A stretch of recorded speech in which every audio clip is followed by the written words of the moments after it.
Assalamualaikum warahmatullahi wabarakatuh. Kembali lagi ke video saya. Mungkin udah kurang lebih 1 tahun nih udah nggak buat konten lagi.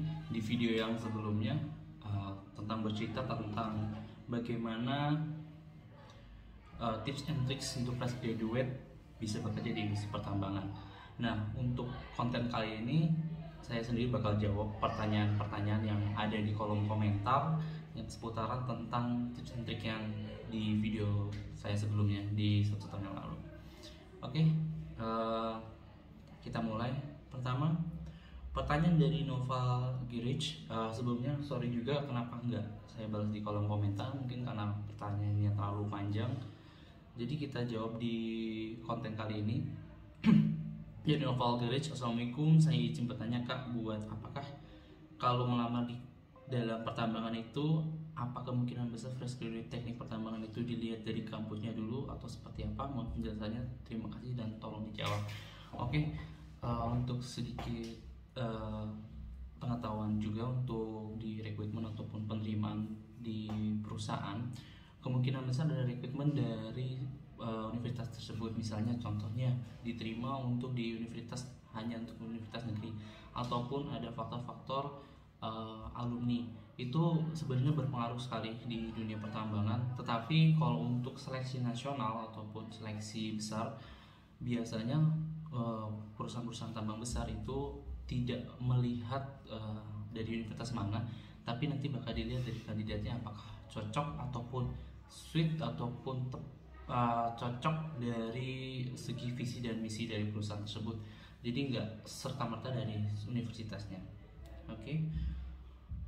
Lalu kita masuk ke pertanyaan kedua. Kak mau tanya dari Lesta Sinaga.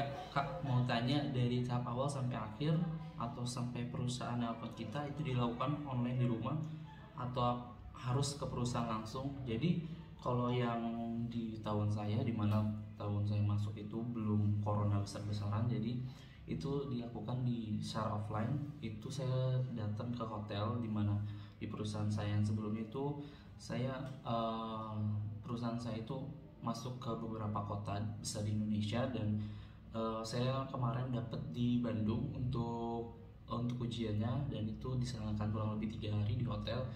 Nah, nanti ada sifatnya ada beberapa teknis ataupun ada beberapa ujian yang bakal kalian lakukan. Biasanya ada psikotes, lalu ada LGD ataupun FGD.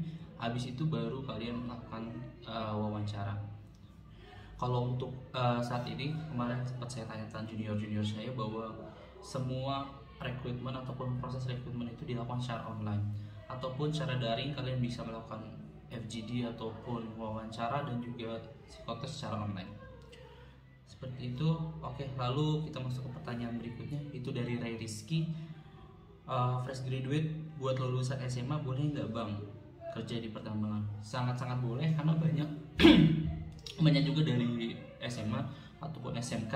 Yang pertama, kalian akan masuk sebagai apa dulu? Contohnya misalnya kalau kalian bisa untuk menjadi bawa alat berat, sangat banyak dari operator alat berat itu lulusan dari SMA atau SMK. Tapi kalau kalian ingin menjadi seorang engineer ataupun bagian di belakang layar, seperti saya sebagai seorang engineer, kalian tetap masih bisa masuk, tetapi kalian ada tahapan lebih lanjut, yaitu pertama kalian bisa belajar di kru dulu, kalian bisa jadi helper di survei ataupun di safety ataupun di bagian departemen yang lain yang membutuhkan lulusan seorang SMA.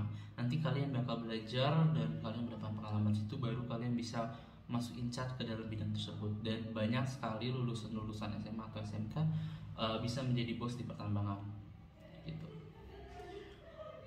Oke. Dari WWHYU96, pertanyaan selanjutnya itu sangat bermanfaat. Kalau ada lowongan tambang, saya deh bang pengen kerja di tambang. Soalnya sebenarnya ini sedikit share dari saya bahwa pertambangan ataupun lowongan-lowongan itu sangat terbuka. Kalian bisa buka dunia tambang, kalian bisa buka di Instagram ataupun bisa dari berbagai macam, dan banyak situs-situs kayak LinkedIn ataupun banyak sekali tempat-tempat yang kalian bisa menemukan lowongan tersebut. Dan jangan lupa kalau kalian punya grup ataupun grup angkatan itu kalian selalu pantau, karena di situ kalian bisa dapat informasi tentang lowongan di pertambangan. Oke. Oke, dan langsung masuk ke pertanyaan selanjutnya dari Yaelah Tot. Gaji fresh graduate berapa bang, dan selama setahun apakah ada diangkat sebagai kartap ataupun dipulangkan? Oke. Ini akan saya cerita dulu dari segi saya atau di perusahaan saya. Fresh graduate itu normally biasanya kita mempunyai basic 5,5 sampai 7,5 juta untuk di pertambangan. Itu baru di basic, tapi nanti kalian bakal ada set allowance ataupun biaya nanti kalian kerja untuk di set per harinya, per day. Lalu nanti bakal kalian sudah dapat include biaya, sudah dapat makanan, sudah dapat tempat tinggal, dan juga tiket keberangkatan, dan juga saat kalian cuti. Untuk setahun apakah diangkat tuh, kalau di perusahaan saya ada ujiannya, ada 3 tes saat kita melakukan fresh graduate atau FGDP, dan after selesai 1 tahun itu saya langsung diangkat sebagai karyawan tetap seperti itu. Cuma di setiap perusahaan mungkin berbeda tentuannya sendiri. Oke. Dan yang terakhir ya, di sini dari Selva Gita, Kak, kalau fresh graduate S1 hukum ada nggak ya di pertambangan? Jadi just info teman-teman, di pertambangan itu bukan hanya lulusan geologi ataupun teknik yang bisa bekerja di pertambangan. Semua jurusan dibutuhkan, entah informatika, terus ada hukum, lalu ada juga HR, dan juga banyak sekali jurusan-jurusan selain teknik yang bekerja di pertambangan ataupun yang masuk ke dunia pertambangan. Karena tidak bisa bekerja sendiri, untuk teknik sendiri tidak bisa bekerja untuk memegang semua divisi seperti itu. Banyak kalau kalian dari Kesmas ataupun apa bisa masuk ke safety, jadi tidak menutup kemungkinan siapapun bisa masuk di jurusan pertambangan. Oke, inti dari konten kali ini, mungkin kalian banyak bingung ataupun bagaimana, apakah bisa saya masuk pertambangan walaupun saya bukan background ataupun bukan lulusan dari S1 pertambangan atau geologi. Is okay, karena kalian mungkin masih punya peluang yang sangat-sangat banyak untuk bisa masuk ke dunia pertambangan, karena banyak sekali dibutuhkan selain di background teknik. Sekian dulu untuk konten kali ini. Ada kurang lebihnya saya mohon maaf, dan kalau misalnya ada pertanyaan kalian bisa langsung ke kolom komentar untuk di video kali ini. See you to next content. Wassalamualaikum warahmatullahi wabarakatuh.